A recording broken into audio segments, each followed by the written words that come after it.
Good afternoon, everybody. Welcome to episode number 9 of our All of Fabric modded Minecraft series. We have done an update on the pack. We've gone from version 1.5 to version 2.0.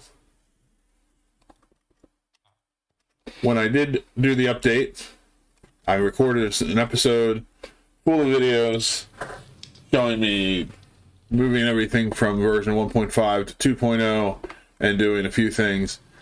But because I had updated the pack, I didn't realize that it had changed the video settings, which changed the resolution of the game, which meant that I recorded the video, but I had cut off the bottom part of the screen, so you couldn't see my hotbar or half of the mini-map. I didn't notice it until I went to edit the videos. So rather than try to make those work, I'm just going to start over here and show you some of the things we've done. And we're going to go from there with a new episode. But so the first thing that we did when we transferred over from version 1.5 to version 2.0 is in All of Fabric 5 version 1.5, we were using expanded storage for our iron and gold chests. And that got switched out for iron chests restocked. So before we did the update, we had to pull everything out of all of our storage containers and set it aside in some regular chests, and then do the update, which caused all these chests to get deleted. Then we remade them all and put them back in and started to get our items sorted back out. That included all of the items that we had in diamond and gold barrels in our modern industrialization room. So we fixed all that. We haven't finished sorting everything, but we did get rid of all the storage containers that were going to be deleted if we didn't fix it. In the process of doing that, I decided that I wanted to get into doing some more advanced storage. So what I decided to work on was getting set up with our Applied Energistics system. Some of you who have used it before are familiar with it, but if you're not, Applied Energistics is a system that allows you to take objects and store them in objects called ME item storage cells. So an ME system stands for matter, energy. Basically, you're storing physical items as energy. And so we have these hard drives, storage cells, that store the data for what items you have. And you can put everything into one system, and you can access it from one control panel, and then you can craft with it, and you can do all those things. The very basics of that system is to have an ME drive that has storage cells in it, and then is connected to a terminal, which is right down here. And then from the terminal, you can access all the items that you have stored. So I needed a place to build this ME system. And so I came down here and I made a basement. This is not meant to look too pretty. It's just, this is where we're going to put the things that power our base above. And we can just have things like terminals and stuff available to us in the main base, and then down here is where all the work gets done. So I made a few things for Applied Energistics. The energy acceptor is an object that is used to take power from our power network and convert it into the power used by the ME system to keep all the hard drives running so that we can access all of our data. And later on, when we set up auto crafting using the crafting system, it will also power all of that. So we built that. We also built an inscriber and a charger, because that is what's used to do the building blocks of the ME system. Before we got started using those things, we needed some form of power. So what we decided to use was this mod over here, power, and we went through all the steps needed to make a few basic things. First things first was a Fernator. A Fernator is a block that is used to generate power from solid fuel. So I can throw coal in there, I can throw anything in there that burns, and it'll get converted into electrical power. To store that power, we need to have an energy cell. And the energy cell, we're going to put right here. Energy cell stores the electrical power and then allows it for us to use by in other systems. The other thing we made was a magmator. The magmator, similar to the Fernator, is a generator that uses lava and it produces electrical power. From one of my quests, we had gotten a portable tank that stores 128 buckets of lava. So I made a fluid hopper so that we can just drop that tank right above the lava generator. It'll keep this full, and then all we have to do is grab that portable tank and go down and fill it up with lava for the time being, and that'll generate our power. And then we have the energy cables to connect it all up. So if we connect it like this, and then we're going to do power out like this, and then we're going to run this along the back wall. So now we'll have a cable that we can just connect devices to and have electrical power for them. Pretty simple stuff. So let's get rid of this chest. This is all the items that we had used in the process of making that. And when we go to make some more of the advanced systems, we'll get into that a little more. The main reason I like Power is that it is a system that is very tiered. And one of my pet peeves with the mod is where you make the first level of the energy system and then it's not enough power, so you decide to make the second level and you have to throw away what you made the first time and make a new tier. The way this works is the first energy cell holds, go over and look at it over here, holds 40,000 FE and can transfer 40 FE per tick. Once we decide that's not enough, which we will pretty quickly, we can upgrade that energy cell into a basic energy cell. In fact, let's do that right now. We'll have to make another starter energy cell, and we'll have to make a dielectric casing. But that'll give us the ability to show this mod off properly. So to make dielectric casings, which is where we'll start, we need to have dielectric rods, which we do have some. These are crafted by taking iron bars and dielectric paste. So let's get our crafting table out. We have iron bars on us. We have some dielectric paste on us. And there we go. So now we have a whole, well, 40 of these rods. Now, we do need to have some of these rods going both vertical and horizontal. The nice thing about these is to make the horizontal ones, we just put vertical ones in our crafting grid. And then say we made too many, we can just switch them back. So that's pretty fancy. Now, to make this, we're going to need a starter energy cell, and then we're going to need another dielectric casing to combine them. So we're actually going to need 2 of these casings, which means we need to pull out some more iron. Let's actually grab a couple more.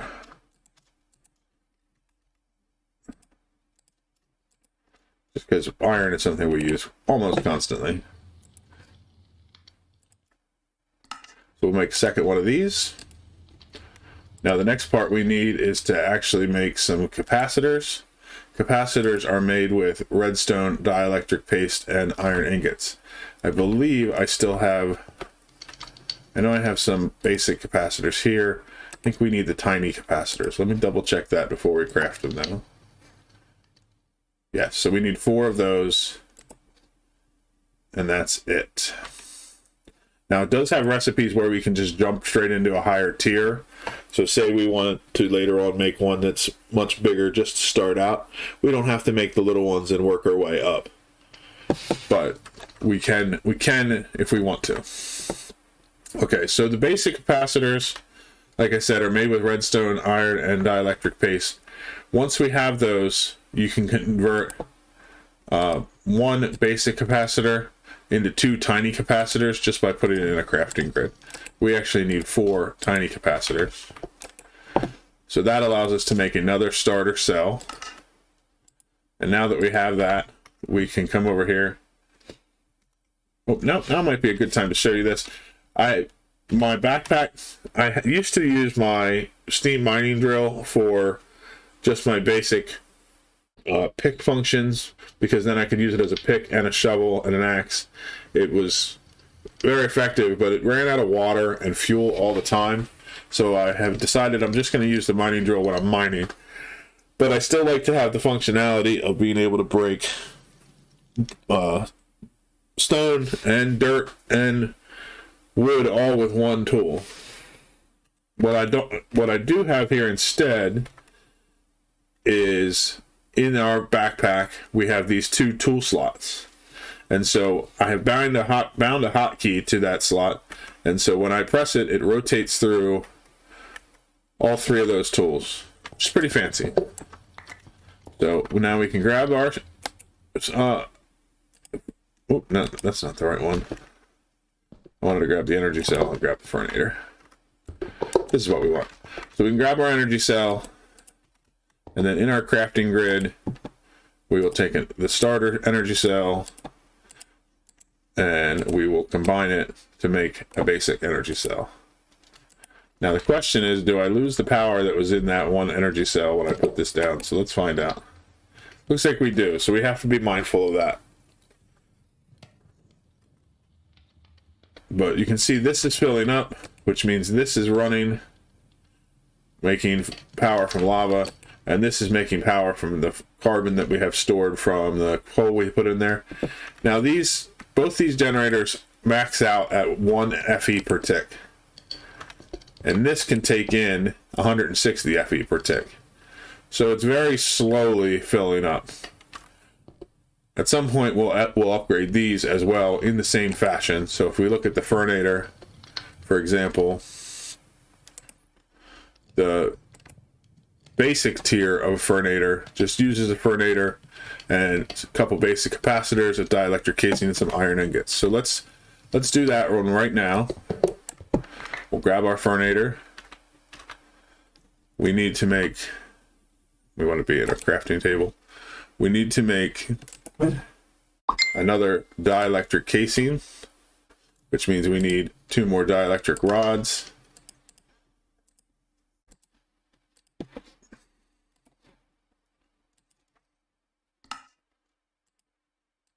And we need 2 more basic or tiny capacitors.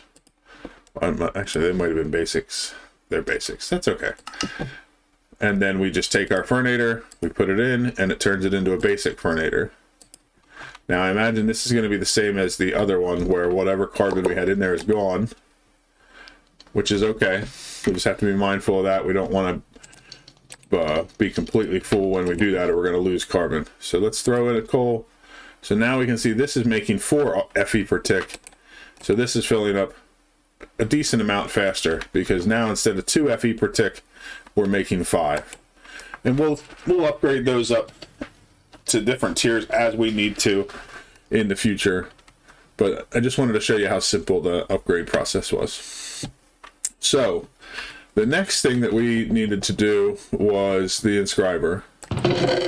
To make the Inscriber, all we needed was copper, iron, sticky pistons. Sticky pistons were pretty easy to make because in this pack we have the Terraria slimes that are out in the world. So we've been killing Terrarian slimes a lot, and we had a bunch of green gels to make slime balls. But so this is a pretty basic item. in Applied Energistics, and we're going to set it down right here. You can see it's getting power from the cable that we have in the back. In order to use the Inscriber, we need to have these presses. I'm going to pull these all out. So these presses are used to make all the different items in our Applied Energistics system. So the silicon press makes the printed silicon that we're going to use for the rest of them. And then we also have the three different presses here that make the different circuits: calculation circuits, the logic circuits, and the engineering circuits. Those are the three basic building blocks of Applied Energistics. If we go back to look at all the items in Applied Energistics, sometimes this interface makes me angry. There we go. So if we look at this, the ME drives themselves use the storage components, which use logic processors. The ME drive will use the engineering processors. And I'm not quite sure off the top of my head. Let me look at this. This is used for creating anything that's used for doing like logistics. So like our wireless terminals, our terminals, and things like that will all use calculation processors. So being able to make those processors is the first thing we need to be able to do to get Applied Energistics started. These presses are not crafted. They have to be found in the world. And in order to find them, you need to have a Meteorite Compass. The Meteorite Compass is an object that when you hold it in your hand, it points you to the nearest meteorite. And so if we look, we're facing in a north direction here. And if we look at our map from where we are to the north, we can see it's this one's kind of underwater, but there's a meteor site. They all look like this on the map. We have already gone and we've explored the map using the compass to find all these different spots, which periodically dot the map. And we followed all the way along down here until we got at least one of each of these presses. While I have this up, I just wanted to show you, this is what happened when we converted the world from all of Fabric version 1.5 to version 2.0. The world generation changed. So well, here on the left side is generation from 1.5, and this is generation in 2.0. Biomes were changed because they added a bunch of new biomes and some new generation with some new structures, which is something we definitely wanted, but it caused some really sharp edges in our world generation. Fortunately, we had not explored much before, and so it wasn't that big of a deal, but we will have some places where the world is kind of abrupt and it changes as we explore. We'll deal with that as we get to it, but we did explore until we got all of these presses, and now we're at the stage where we can use those presses to upgrade our inscribers to advanced inscribers, and then use those inscribers to create different processors and things like that that we're going to use to advance ourselves in Applied Energistics. While I'm talking about it, I just wanted to show you the charger was an item we made because to make the Meteorite Compass, we needed to have a charged Certus quartz crystal. In the past, it used to be you could get a charged Certus quartz crystal by just exploring the world. You would find charged ore and regular ore. That does not seem to be the thing in the Fabric version. Let me come up here and grab it. When you get Certus quartz ore, you just find regular quartz ore and deep slate quartz ore. These are used, if you break them with a pick, then you just get Certus quartz crystals, and you get some dust, and those are Those both come when you drop it. What we did is we got it and then we ran it through a macerator. So we get Certus quartz dust and we have a chance to get the crystals. What you can do is use these crystals to make... I don't know if this is going to show me the charger inside here. But the charged Certus quartz crystals, let's do it this way. When you insert it into a charger, you get a charged Certus quartz crystal. These aren't used for a ton of things, and I think that's why they made it so that you could just charge them up when you need them, because you always got way more of the charged ones than you needed, and most things do not require charged items. So anyway, we got a bunch of that. We also, while we were digging up the meteorites, we got a lot of these Flux blocks, which we're going to take with us, and we're going to grab a bunch of this Certus quartz while we're here. Let's put these away and put these away. So we're going to grab all these Certus quartz that we have. Most of this dust we got from taking the ore we had, and we ran it through the macerator, like I said. And I think I have some more over here being converted right now. It should be finished by now. But yeah, so we get Certus quartz crystals rarely, and we get Certus quartz dust pretty regularly.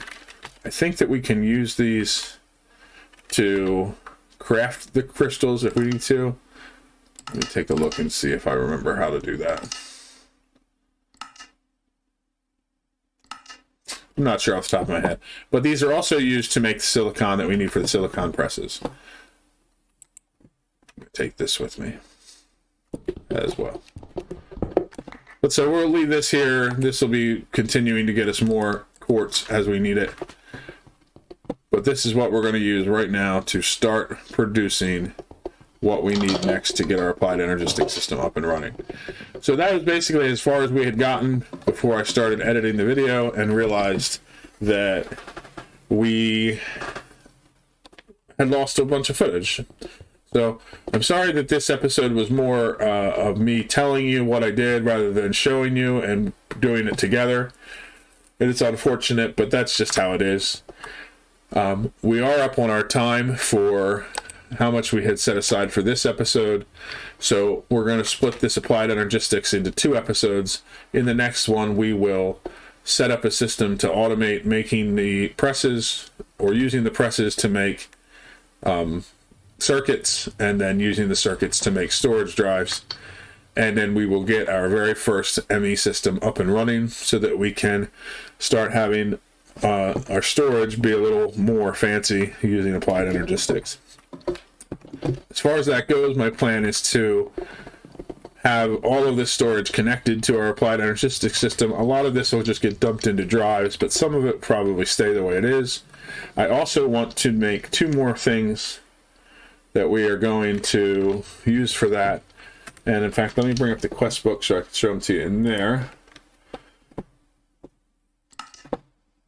The danks that we're using as both bags and for voiding storage and for other purposes have a system where we can put them into docks, and then we are able to connect them. They work almost like ender chests, where you can have multiple ones in the world and then they link to each other no matter how far apart they are.